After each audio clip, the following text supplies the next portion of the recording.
예수 안에 소망이 있네. 오늘 성경 말씀은 예레미야서 33장 1절부터 3절까지 하겠습니다.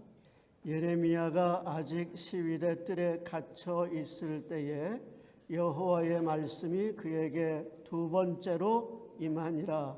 이르시되 이를 행하시는 여호와, 그것을 만들며 성취하시는 여호와, 그의 이름을 여호와라 하는 이가 이와 같이 이르시도다. 너는 내게 부르짖으라. 내가 내게 응답하겠고 내가 알지 못하는 크고 은밀한 일을 내게 보이리라. 아멘. 오늘 본문 3절에 보시면은 하나님의 명령과 그 약속이 나오지요.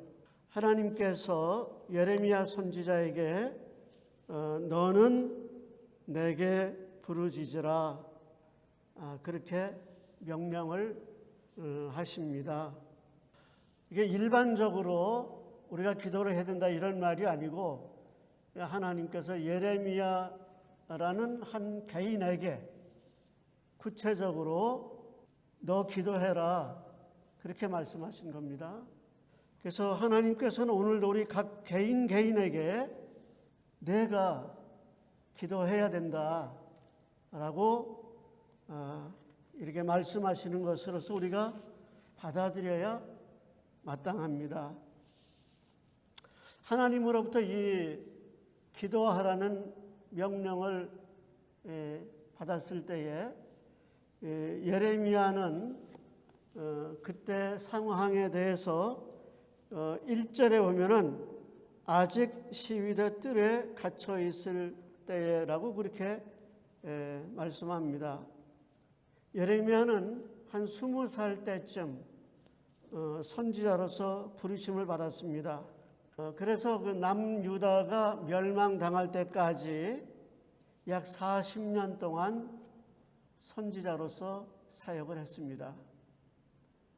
계속해서 하나님이 주시는 말씀을 받았고 또 그 말씀을 이렇게 전했는데, 예레미야가 전한 그 말씀의 내용을 굉장히 많이 있지만은 간략하게 요약하면 이렇습니다. 하나님께서는 바벨론을 통해서 그 유다를 심판하실 텐데, 이것은 하나님께서 정하신 것이기 때문에 성전이 파괴가 되고 유다가 멸망당하는 것은 피할 수가 없다. 그런데 거짓 선지자들은 우리는 하나님이 택하신 선민이다.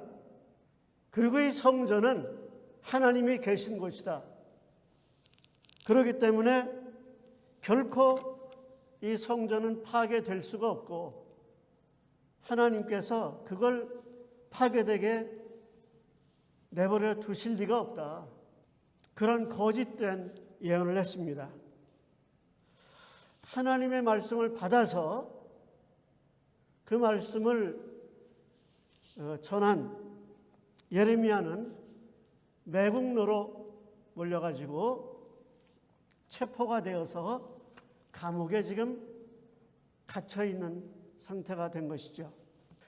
예레미야가 선지자였으니까 어려서부터 얼마나 기도를 많이 했겠습니까? 또 이 예레미야가 선지자로서 40년 동안 사역을 하면서 별로 열매가 없었습니다. 그에게 돌아온 것은 배척, 핍박, 투옥, 이런 것의 연속이었습니다. 그렇기 때문에 아마 예레미야는 기도를 굉장히 많이 했을 겁니다. 또 그 민족을 위해서도 기도를 얼마나 많이 했겠습니까? 예레미야의 별명이 눈물의 선지자 아닙니까? 얼마나 눈물을 흘리면서 자신의 사역을 위해서 또 그 나라와 민족을 위해서 하나님의 역사를 위해서 기도를 많이 했겠습니까? 그런데 지금 새삼스럽게 하나님께서 지목을 해서 부르짖으라, 기도하라고 이렇게 명령하시는 것을 보게 되면은 아마 이때 예레미야는 매우 낙심하고 자신의 이제 생애도 거의 끝나가는 그러한 때이고 이 나라가 망하는 것도 이제 경각에 달려있는 이러한 때이기 때문에 아마 마음이 몹시 낙심될 뿐만 아니라 절망적이 되지 않았을까 그렇게 생각이 됩니다. 우리가 50년을 기도했던 70년을 기도했던 지금 이 시간에 하나님께서 우리들에게 기도하라고 하시는 그 명령을 들을 필요가 있습니다. 복음서에 보게 되면 예수님께서도 기도하라는 명령을 굉장히 자주 하십니다. 예수님께서 십자가에서 죽으시기 전에 하신 소위 요한복음에 나오는 다락방 강화에서도 가장 많은 명령 가운데 하나가 바로 기도하라는 그 명령이죠. 하나님은 예레미야에게 지금은 낙심할 때가 아니라 어느 때보다도 기도할 때라 하는 것을 강조해서 말씀하십니다. 지난주에도 아마 기도에 대해서 여러분들이 말씀을 들으신 것 같아요. 저도 그냥 이렇게 한 게 아니고 익두스 교회 교인들에게 어떤 말씀이 가장 좋을까 하나님 앞에 기도하는데 이 말씀을 전하도록 감동을 주셔서 제가 전하게 된 것은 저도 기도해야 될 필요성이 많이 있지만은 아마 여러분들에게 기도해야 될 필요성이 굉장히 많이 있기 때문에 연속해서 기도에 대해서 하나님께서 말씀하시는 것이 아닌가 그런 생각이 듭니다. 근데 하나님께서 이제 내게 부르짖으라고 그렇게 말씀하시죠. 즉 하나님께 구하라는 것입니다. 신앙생활은 사람을 상대하는 것이 아니라 하나님을 상대하는 거죠. 그런데 우리는 신앙생활 하면서요, 사람들 때문에 마음의 어려움을 겪기도 하고 신앙생활에도 어려움을 겪기도 하지요. 그런데 내 인생을 붙들고 계신 분은 주변 사람들이 아니라 나의 하나님, 그분이 바로 내 인생을 붙들고 계신 것이죠. 그렇기 때문에 그분에게 우리가 부르짖어야 한다고 하는 것입니다. 특별히 하나님께서 내게 부르짖으라고 하시면서 하나님이 어떤 분이신가를 2절에서 말씀하시는데 이 일을 행하시는 여호와, 그것을 만들며 성취하시는 여호와, 그의 이름을 여호와라 하는 이라고 그렇게 말씀합니다. 앞에 나오는 이 일을 행하시는 여호와, 이것을 이제 그 지금 번역에서는 땅을 만드신 하나님, 창조주 하나님이라는 것이고요. 전능하신 하나님, 이 세상의 만물을 말씀 한마디로 창조해내신 그 하나님, 그리고 그 이름을 여호와라 하는 하나님은 우리의 이 처지까지 내려오셔서 우리와 언약을 맺으시는, 그리고 우리를 긍휼히 여기시는 이러한 하나님, 그 하나님께 부르짖으라는 것이죠. 기댈 언덕이 있고 마음이 절박하지 않은 사람은요, 사실은 기도를 안 하지요. 저도 저의 신앙생활에서 내가 정말로 누가 기도해라 뭐 이렇게 한 게 아니고 내 마음속에서 정말로 내가 기도를 하게 된 것 때는 내 마음에 정말로 하나님 앞에서 절박했을 때, 그때입니다. 그때는 누가 기도하라고 할 필요가 없었어요. 만일에 내가 불치의 질병에 걸렸다 그러면은 누가 나보고 새벽 기도를 하라, 뭐 시간 정해서 기도를 하라 이렇게 말할 필요가 없습니다. 나는 그냥 하나님 앞에서 내 모든 것을 내려놓고 절박한 마음으로 기도하겠죠. 그런데 평소에는 우리가 하나님 앞에, 하나님은 창조주시고 그 하나님께서 내 인생을 주관하신다는 이 엄연한 사실을 잊어버리고 내 생각으로 또는 뭐 내 지혜로도 그냥 내가 살아갈 수 있다고 생각하니까 우리는 그렇게 기도를 하지 않는 거죠. 우리가 기도의 훈련을 위해서는 뭐 시간을 정해서 기도할 필요도 있고 하지만은 사실은 그것보다 더 앞서는 것은 하나님이 어떤 분이시고 나는 어떤 존재인가에 대한 기본적인 자각이 있어야 된다고 하는 것이지요. 기댈 곳이 아무 데도 없는 사람이요. 내가 주변에 다 돌아봐도 내 뭐 처지나 형편을 이야기하고 하소연을 해봐도 정말 내가 도움을 받을 수 있을까?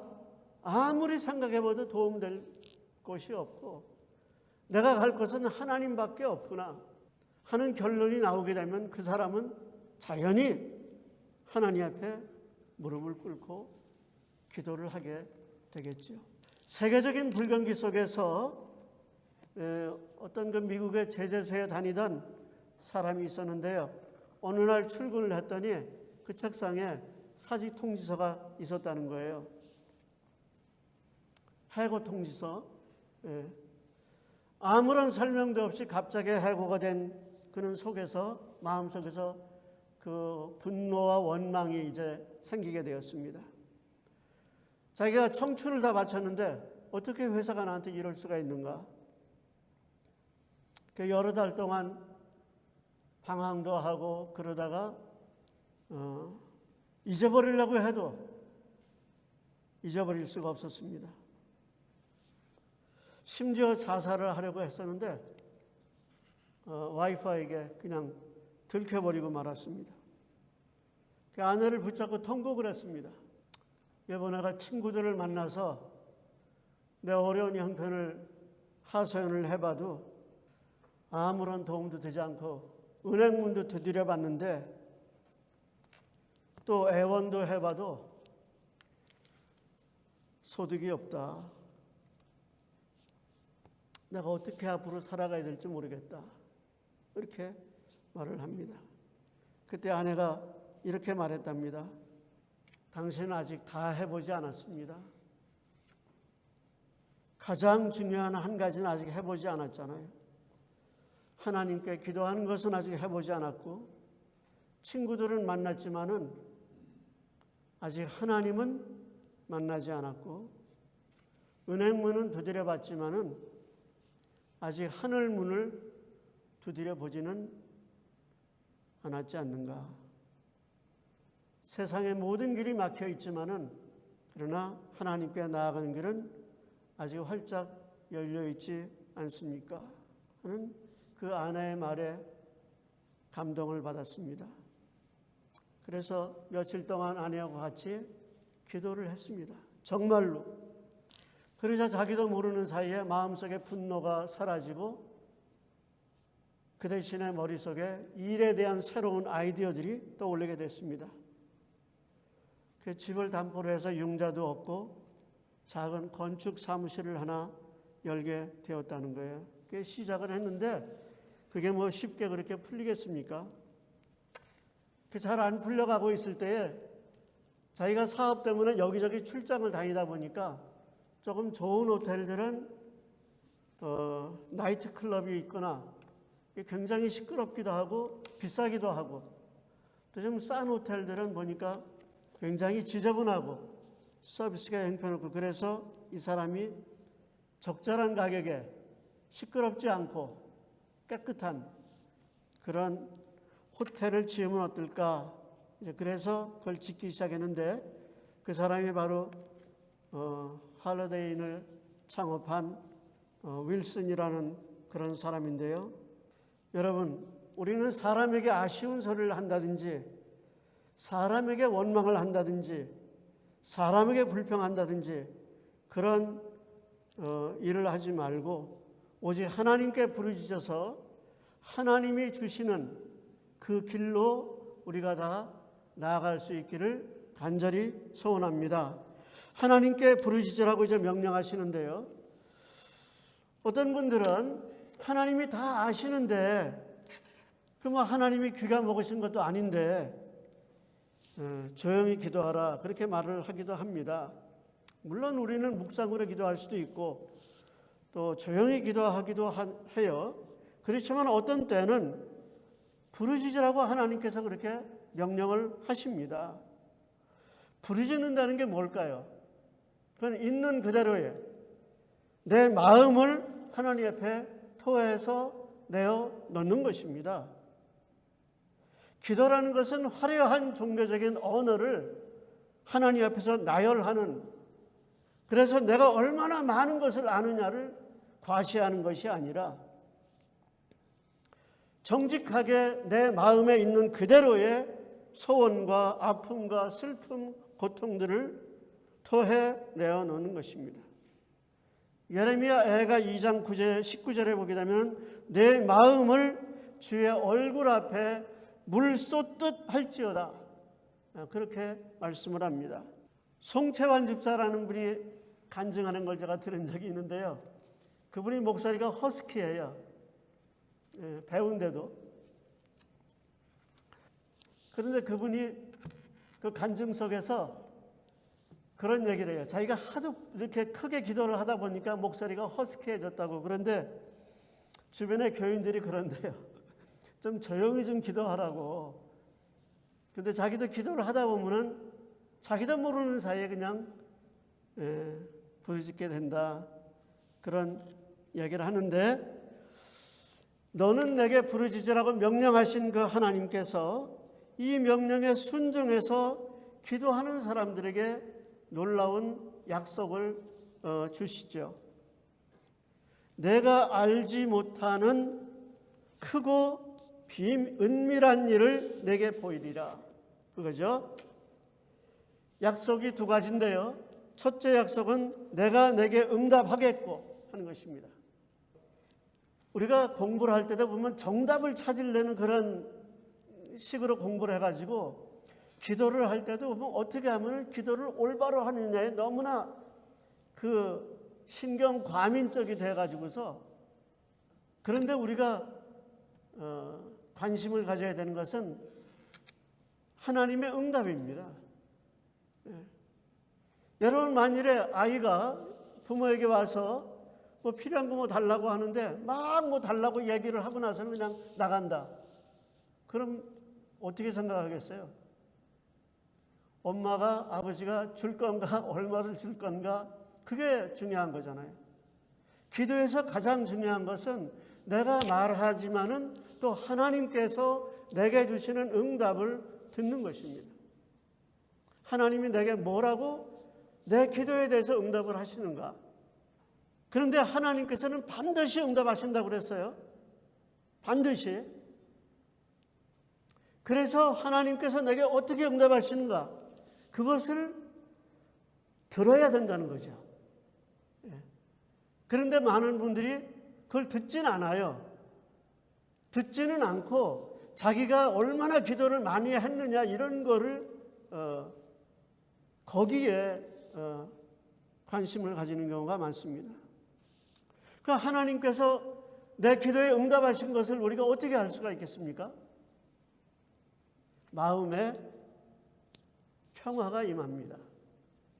한나는 마음이 아프고 슬픈 그러한 여인이었죠. 그래서 술에 취한 것처럼 하나님께 부르짖었습니다. 그런데 사무엘상 1장 18절에 보게 되면 하나님께 응답을 받고 나서 얼굴에 다시는 수색이 없으니라, 그렇게 말씀합니다. 아직 현실에는 달라진 것이 아무것도 없었습니다. 그런데 하나님이 주시는 응답을 받고 나니까 마음에 분노나 증오의 풍랑이 사라져버리고 평화가 임해서 그 마음이 아주 고요하게 되었죠. 우리가 잘 아는 성경 말씀 빌립보서 4장 6절에 아무것도 염려하지 말고, 큰 일이든 작은 일이든 아무것도 염려하지 말고 오직 모든 일에 경제 문제든 인간관계 문제든 무슨 문제든 간에 모든 일에 기도와 간구로 너희 구할 것을 감사함으로 하나님께 아뢰라. 그리하면 모든 지각에 뛰어난 하나님의 평강이 그리스도 예수 안에서 너희 마음과 생각을 지키시리라 약속하지요. 모든 지각에 뛰어난 하나님의 평강, 이라는 그 구절이 굉장히 놀라운 말씀인데요. 인간의 이성을 초월한, 인간의 이성으로는 도저히 이해할 수 없는 신비로운 하나님의 평화입니다. 분명히 환경에는 문제가 있는데 하나님께서 위로부터 부어주시는 그 신비로운 평화, 이 평화가 기도하는 성도의 마음을 가득 채워서 그 마음 속에 염려나 근심이나 이런 것들이 들어오지 못하도록 막아준다고 하는 것입니다. 그 다음에 하나님께서 기도하는 사람들에게 주시는 두 번째 약속은 크고 은밀한 일을 보여주겠다 하는 것입니다.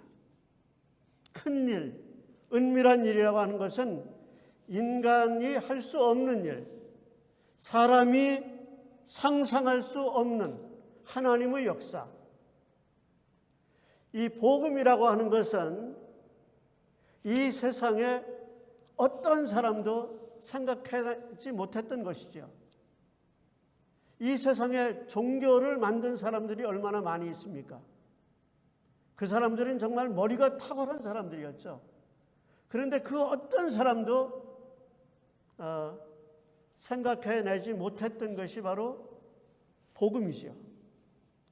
오직 하나님만이 계획하시고 오직 하나님만이 성취하실 수 있는 그 위대한 역사, 그것을 하나님께서 기도하는 사람들에게 보여주시고 그 사람들을 통해서 그 하나님의 놀랍고 위대한 역사를 이루어 가시겠다는 그러한 약속입니다. 그래서 우리가 기도할 때 우리는 하나님의 비전을 바라보게 되는 것이죠. 인간이 생각해낸 것은 야망이겠지만은 하나님이 보여주신 것은 비전이죠. 기도할 때 우리가 하나님의 영광과 비전을 바라보게 되어집니다. 예레미야가 부르짖어 하나님 앞에 기도하자 하나님께서는 정말로 크고 놀랍고 은밀한 일을 보여주셨습니다. 그것은 지금 비참하게 이제 포로로 끌려가는 그 이스라엘 백성이 하나님의 때 70년이 차게 되면은 반드시 예루살렘으로 돌아와서 다시 이 완전히 불타버리고 파괴된 성전을 다시 건축을 하고 이 영광스러운 구원의 역사를 이어가게 되고 마침내 예수 그리스도께서 이 땅에 오셔서 새로운 복음 역사를 완성하실 것이라는 그 약속입니다. 그래서 예레미야서에 보게 되면은 이스라엘 백성들에게 지금 비참하게 포로로 잡혀가지만은 그 현실 때문에 절망하거나 탄식하지 말고 그곳에서 집을 짓고 자녀를 낳고 그 자녀들을 양육하라는 그러한 명령과 함께 그 새 언약의 약속 또 역시 주어집니다. 우리가 기도할 때 하나님께서는 또한 우리들에게 하나님의 능력을 덧입혀 주십니다. 우리는 결코 자신의 능력으로 하나님께는 쓰임받을 수 없습니다. 그 하나님의 능력이라고 할 때에 도저히 우리가 참을 수 없는 그러한 때에 참을 수 있는 능력을 하나님께서 주시기도 하고 도저히 사랑할 수 없는 사람을 사랑할 수 있도록 하나님께서는 도와주시기도 하는 거죠. 또 육체적으로는 피곤해도 기쁘고 감사하게 우리가 찬송하며 봉사할 수 있도록 하나님께서 도와주십니다. 우리가 기도할 때 또 하나님께서는 하나님의 지혜를 우리에게 덧입혀 주십니다. 우리가 교회에서 봉사를 하든 세상에서 일을 하든 정말로 지혜가 필요하죠. 지혜가 없으면은 죽어라고 고생은 해요. 고생은 하는데 결실이 없어요. 헛된 고생만 반복하게 되죠. 그래서 우리가 하나님께 구해야 됩니다. 하나님, 내 힘과 내 지혜로서는 직분도 감당할 수 없고 아버지의 역할, 어머니의 역할 감당할 수도 없고 하나님께서 허락하신 여러 가지 직분들도 또 하나님께서 내게 맡겨주신 사업도 직업도 올바로 감당할 수가 없습니다. 그래서 야고보서 1장 5절에 보게 되면 너희 중에 누구든지 지혜가 부족하거든 모든 사람에게 후히 주시고 꾸짖지 아니하시는 하나님께 구하라. 그리하면 주시리라. 이게 하나님의 약속이에요. 우리가 기도할 때에 환경의 놀라운 변화를 경험합니다.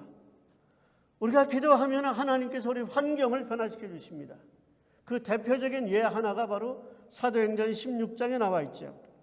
바울과 실라는 빌립보에서 전도하다가 체포가 되어서 무수히 매를 맞고 피투성이가 되어서 깊은 감옥에 던져졌습니다. 하나님께서 보여주신 마게도냐 사람의 환상을 보고 그것이 하나님의 명령이라고 생각하고 순종해서 거기 갔는데, 그리고 거기 가서 전도를 열심히 했는데 지금 돌아온 것은 매를 맞고 깊은 감옥에 투옥이 되어져 버린 겁니다. 하나님을 원망하고 탄식할 수도 있겠죠. 그런데 바울과 실라는 한밤중에 피투성이가 된 그 아픈 몸을 일으켜서 기도를 했습니다. 기도만 한 것이 아니라 찬송하지요. 조용히 찬송하고 기도한 것이 아니라 감옥의 모든 죄수들이 다 들을 수 있도록 큰 소리로 기도하고 찬송했습니다. 그랬더니 무슨 일이 일어났어요? 갑자기 큰 지진이 나고 옥토가 움직이고 감옥 문이 열리고 모든 사람을 묶은 쇠사슬이 다 풀어졌다는 것입니다. 우리가 기도하고 찬송하면 하나님께서는 우리 환경에 놀라운 변화의 역사를 일으켜 주시는 것입니다. 우리가 기도할 때 또한 하나님께서는요, 환경을 변화시켜 주실 뿐만 아니라 우리의 자아, 우리의 존재 자체를 변화시켜 주십니다. 누가복음 9장 28절 29절에 보게 되면은 이런 말씀이 있어요.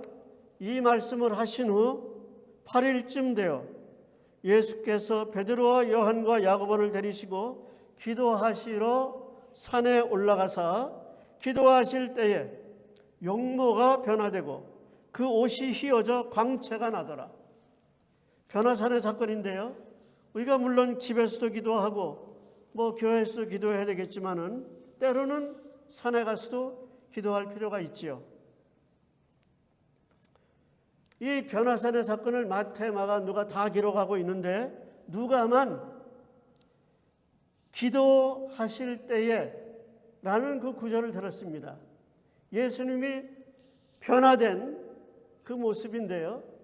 누가만 유독 기도하시러 산에 올라갔고 기도하실 때에 변화되었다. 그 말을 기록했어요. 누가가 여기서 강조하고자 하는 것은 뭐냐? 우리가 기도할 때에 하나님께서는 우리의 존재가 하나님의 형상을 따라서 변화되도록 역사해 주신다고 하는 사실입니다. 누가는 의사지요. 의사는 과학자 아니겠습니까? 그런데 과학자인 누구보다 논리적인 이 누가가 누가복음과 사도행전에서 가장 강조한 것이 바로 기도의 능력이고 성령의 역사예요. 동정녀 탄생의 그 기록이 마태복음하고 누가복음에 있는데요. 의사인 누가가 가장 자세하게 기록을 하고 있어요. 과학자여 누구보다 논리적인 사람이었던 누가는 기도의 능력을 알았습니다. 우리가 기도할 때 하나님께서는 우리의 환경을 놀랍게 변화시켜 주십니다. 또 하나님께서는 기도할 때 우리 자신을 하나님의 형상을 따라서 변화시켜 주십니다. 15년쯤 전인데요. 그 앤드류 뉴버그라는 이 사람이 뇌과학자인데요. 그 사람이 How God Changes Your Brain, 하나님은 어떻게 당신의 뇌를 변화시키는가, 그런 책을 출판했는데 이 사람이 과학적 실험을 통해서 사람이 기도하면은 뇌가 어떻게 변화되느냐 그거를 연구했는데요. 기도하면은 뇌가 효율적으로 작동하도록 변화된다는 거예요. 하루에 10분만 기도해도 뇌에 영향을 주어서 사회성, 타인에 대한 긍휼, 논리성, 직관, 의사소통 능력, 참을성, 창조성 이런 것들을 향상시킨다고 이 사람은 그런 뇌과학자가 책을 썼습니다. 뿐만 아니라 기도를 하게 되면 분노, 두려움 같은 부정적인 감정을 억제하도록 뇌에 영향을 준 예수님이 마가복음 9장 29절에서 기도 외에 다른 것으로는 이런 유가 나갈 수 없다 그런 말씀을 하시는데요. 이런 유라는 건 뭐예요? 영적인 역사죠. 사람이 온전히 변화되는 이러한 역사예요. 그것은 오직 기도로만 되어진다는 거죠. 그 무엇을 위해서 기도해야 되겠는가? 예수님은 주기도에서 하나님의 나라와 우리 자신의 필요들을 위해서 기도하라고 우리 자신의 물질적인 필요나 영적인 필요를 위해서 기도하라고 가르쳐 주시는데요. 기도해야 될 제목들이 너무너무나 많이 있습니다. 또 우리가 누구를 위해서 기도해야 되겠는가? 물론 이 땅의 정치인들을 위해서 기도해야 되고 커뮤니티의 리더들을 위해서도 기도해야 되고요. 그런데 예수님께서 누가복음 23장 28절에서 이제 이렇게 골고다 언덕으로 피투성이가 되어서 십자가를 지고 힘겹게 올라가시는 그 주님을 바라보면서 슬퍼하며 우는 그 여인들을 향해서 뭐라고 그러세요? 예루살렘의 딸들아 나를 위하여 울지 말고 너희와 너희 자녀를 위하여 울라. 우리는 먼저 자기 자신을 위해서 울어야 한다는 것입니다. 내 자신을 위해서요. 여러분 자신을 위해서 울어보셨어요? 자신을 위해서. 자신의 영적 상태와 내 자신의 신앙의 모습을 생각하고 내 자신이 얼마나 영적으로 비참한 상태에 있는지 알지 못하기 때문에 간절하게 은혜를 사모하지도 않고 주님의 긍휼을 구하지도 않고 그 다음에 주님께서 자녀를 위해서 울라고 말씀하십니다. 누가 과연 내 아들, 내 딸을 위해서 내 손주들을 위해서 정말 눈물을 흘리면서 정말로 기도해 주겠습니까? 물론 내 아이를 사랑하고 위해서 기도해 주는 분들이 많이 있겠죠. 그러나 그 중에서도 내 아이를 가장 사랑하고 평생토록 어디에 가든지 잊지 않고 사랑하고 기도해 줘야 되는 그 사람은 바로 나 자신이라고 하는 사실을 결코 잊어서는 안 될 것입니다. 눈물의 기도는 자녀에게 줄 수 있는 최고의 최선의 선물입니다. 제 고등학교 때 친구들이 여기 LA 지역에 많이 있는데요. 아주 타락했던 그런 그 친구가 있었어요. 제가 학교 다닐 때도 그 친구한테 아주 많이 맞아가지고서 근데 제가 목회를 할 때에 저기 그 카피 머신을 고치러 왔더라고요. 근데 어디서 보니까 많이 본 그런 스타일이야. 가만히 보니까 나중에 얘기하다 보니까 그 아주 고등학교 때 그냥 그 못된 그런 생활을 하던 그런 친구였었는데 여러 가지 감정이 많이 있는데 결국은 어머니의 눈물, 어머니의 눈물의 기도 그것이 그를 변화시켰더라고요. 요게벳이 어린 자기 아들이지만은 아들이라고 말할 수 없는 모세를 끌어안고 그의 젖을 먹일 때에 그 요게벳은 얼마나 그 어린 모세를 위해서 많이 기도했겠습니까? 한나는 눈물의 기도로 얻은 사무엘을 3살쯤 성전에 맡긴 후에 얼마나 평생토록 이 어린 사무엘을 위해서 많이 기도했겠습니까? 어머니의 눈물의 기도가 쌓인 사무엘은 어두운 사사시대를 끝내고 통일 왕국 시대를 열어가는 위대한 이 새 시대를 여는 역사적인 사명을 온전히 감당했습니다. 기도는 영향력을 미칩니다. 제가 오래전에 그 설교를 들었는데도 항상 제 마음속에 다시 생각되는 기도의 제목, 그 설교 제목이 하나 있어요. 그건 뭐냐 하면은 80년대 초인데요. 박윤선 목사님이 시카고에 와서 부흥회를 하신 적이 있어요. 그때 그분이 하신 설교 가운데 제목이 이 한나를 가지고 설교하면서 설교 제목이 뭐냐 하면요. 기도 없이 주의 일을 하려는 자는 도적이다. 잊어버리지 않으시겠죠? 설교 제목. 기도 없이 주의 일을 하려는 자는 도적이다. 여러분, 교회는 기도로서 세워집니다. 우리 가정마다 기도가 쌓여져야 됩니다. 교회 문이 많고 그 열쇠가 다 다르지만은 우리가 다 잘 알죠. 기도는 마스터키다. 인생의 마스터키. 기도는 모든 위대한 역사의 출발점이고 모든 하나님의 위대한 역사는 기도로 시작했고 기도로 이어져 갔습니다. 하다 보니까 시간이 많이 갔네요. 그래서 여기서 끝내야 되겠는데 여러분 수영에 대해서 공부를 많이 하게 되면 수영을 잘 하게 되나요? 수영에 대해서 아무리 많이 배워도 실제로 수영을 하지 않으면 수영을 못 하게 되는 거죠. 칼빈은 이런 말을 했습니다. 이제 교회 역사 2000년 역사 속에서요. 기도론에 대해서 탁월한 저서가 세 가지라고 합니다. 오리겐의 기도론, 어거스틴의 기도론, 그 다음에 칼빈의 기도론. 그래서 이 세 가지 기도론은 아주 깊이 탐독할 필요가 있습니다. 근데 칼빈은 그런 말을 합니다. 말씀을 통해서 하나님께서는 우리에게 그리스도 안에 얼마나 놀라운 보화가 있는지 가르쳐 주신다. 그리고 기도를 통해서 우리는 그 보화를 캐내어 우리의 것으로 소유하고 누리게 된다. 우리가 성경 말씀을 아무리 많이 배워도 기도가 없다면 그것은 그림의 떡에 불과합니다.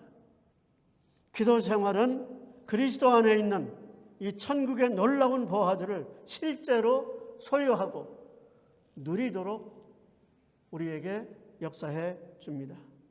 여러분, 아무쪼록 여러분 오늘 한 말씀 간추리면은 너는 내게 부르짖으라 이 말씀 가지고 늘 하나님 앞에 기도하셔서 이 말씀에 약속된 천국의 보화들을 실제로 여러분의 삶에서 소유하시고 누리시게 되기를 주의 이름으로 축복합니다. 기도하겠습니다. 하나님 아버지, 우리를 은혜로 구원해 주시고 또 은혜로 인도해 주셔서 감사합니다. 오직 하나님만 의지해서 천국의 보화를 실제로 소유하고 누리는 우리 모두가 되게 하여 주시기를 간절히 소원합니다. 특별히 목사님의 선교 일정 속에 하나님께서 함께 하셔서 그 선교 일정을 통해서 많은 심령들이 구원받게 하시고 삶의 도전을 받고 새롭게 헌신하는 놀라운 역사들을 허락하여 주시옵소서. 예수님의 이름으로 감사하며 기도드리옵나이다. 아멘.